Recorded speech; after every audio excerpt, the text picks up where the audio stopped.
বুধবার থেকে চালু হচ্ছে লোকাল। ভিড় নিয়ন্ত্রণ কিভাবে? বাড়বে সংক্রমণ, আশঙ্কাটা থাকছেই।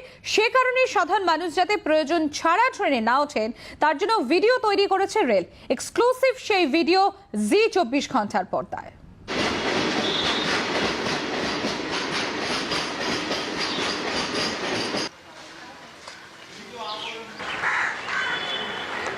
আরে রতন বাবু যে পান্না খেয়ে চললে কোথায়? অনেকদিন মাসির বাড়ি যাওয়া হয়নি, যাই একটু দেখে আসি। আর তাছাড়া লোকাল ট্রেন তো চালু হয়েছে। হ্যাঁ, তা ট্রেনে যাবে মাস্ক পরনি? হ্যাঁ, মাস্ক পরা এখন বাধ্যতামূলক। না না, মাস্ক আছে, এই যে এটা আছে পকেটে। পকেটে? আরে মাস্কটা মুখে পরো।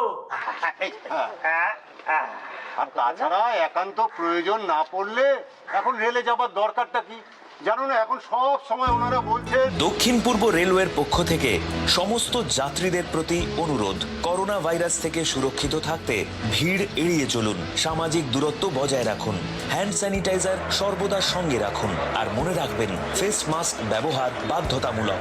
খুব প্রয়োজন ছাড়া ট্রেনে চড়বেন না। আচ্ছা আজকে একটু তাড়া আছে ভাই, চলি তাহলে। হ্যাঁ, সে যাও। আমি ভুল করেছিলাম, কিন্তু আপনারা যেন ভুল করবেন না। ভাগ্যিস ওই পানের দোকানের বাবলু মনে করিয়ে দিল।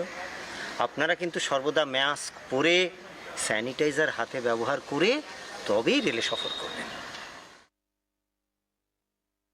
বুধবার থেকে রাজ্যে চালু হচ্ছে লোকাল ট্রেন। ট্রেনের ভিড় সামলানোই বড় চ্যালেঞ্জ প্রশাসনে।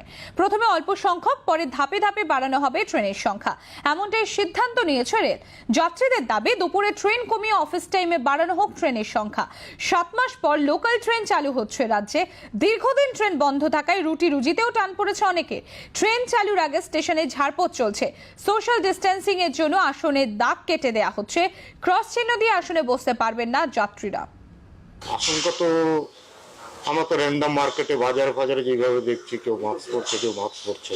আমি নয়াটির থেকে লিলুয়া বাসে যেতাম, কন্টিনিউ 3টে বাস চেঞ্জ করে। পার ডে আমার আপ ডাউনে প্রায় খরচা হতো 150 টাকার উপরে নর্মালি। অলরেডি আমি 15 থেকে 16,000 টাকা এই মাসে খরচা করে ফেলেছি। এখন যদি ট্রেনটা যদি নর্মালি যত কটা সিট আছে ততজন যদি প্যাসেঞ্জার যেতে পারে এবং নর্মালি যদি এখানে 2-4 জন দাঁড়িয়ে যেতে পারে, এতে কোনো এফেক্ট নেই। আশায় বুক বাঁধছেন যাত্রীরা। 7 মাস পর রাজ্যে ফের চালু হচ্ছে লোকাল ট্রেন। লোকাল ট্রেন চালু হয় খুশি ট্রেনের হকাররা। 7 মাস ট্রেন বন্ধ থাকায় রুটি রুজিতে টান পড়েছে অনেকের। এবার নতুন করে ব্যবসা চালুর প্রস্তুতি শুরু করছেন হকাররা। ক্যানিং স্টেশনেও শেষ ল্যাপের প্রস্তুতি। পরিষ্কার করা হচ্ছে বসার জায়গা। সংক্রমণ তো থাকবেই, কিন্তু কোথাও না কোথাও একটা মানুষের নিত্য প্রয়োজনে তো ট্রেন একটা চলাটা খুবই জরুরি। শুধুমাত্র যে ট্রেনে সংক্রমণ হবে এমন তো নয়, কারণ দেখুন শহরে আমরা মানে যে বাসগুলো দেখতে পাচ্ছি, যে সমস্ত নিত্য যানবাহনগুলো দেখতে পাচ্ছি, সেখানে তো অলরেডি মানুষ গ্যাদারিং করে যাতায়াত করছে।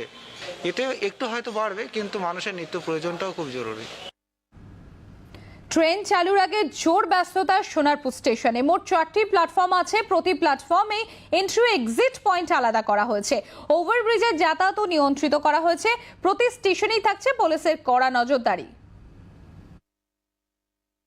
এটা তো খুব ভালোই হবে, কারণ যেতে খুব প্রবলেম হচ্ছে, আসার সময় অটো পাচ্ছি না, ঠিক আছে, বাস পাচ্ছি না, খুব ভালোই হবে। এটা ব্যবস্থা বলতে এই যে মাস্ক, স্যানিটাইজার, ঠিক আছে, এগুলো তো ইউজ করতেই হবে, ঠিক আছে, আর আমরা ভালোই হবে চলবে। ডিস্টেন্স মেনে যদি ট্রেনটা চলে আরও ভালো হয়, এবং স্যানিটাইজার এবং মাস্ক অতি অবশ্যই মানে এটা ব্যবহার করা প্রয়োজন, এবং আমাদের ডিস্টেন্স মেনে যদি ট্রেন চলে আরও ভালো সুবিধে হয়, আরও বেশি করে ট্রেন দিলে আরও ভালো হয়। আমি নিউ গড়িয়াতে নামি, তো অন্যান্য দিক থেকে যেতে অনেকটাই প্রবলেম হয়, আর ট্রেন চললে তো মানে খুবই সুবিধা হয় আমাদের।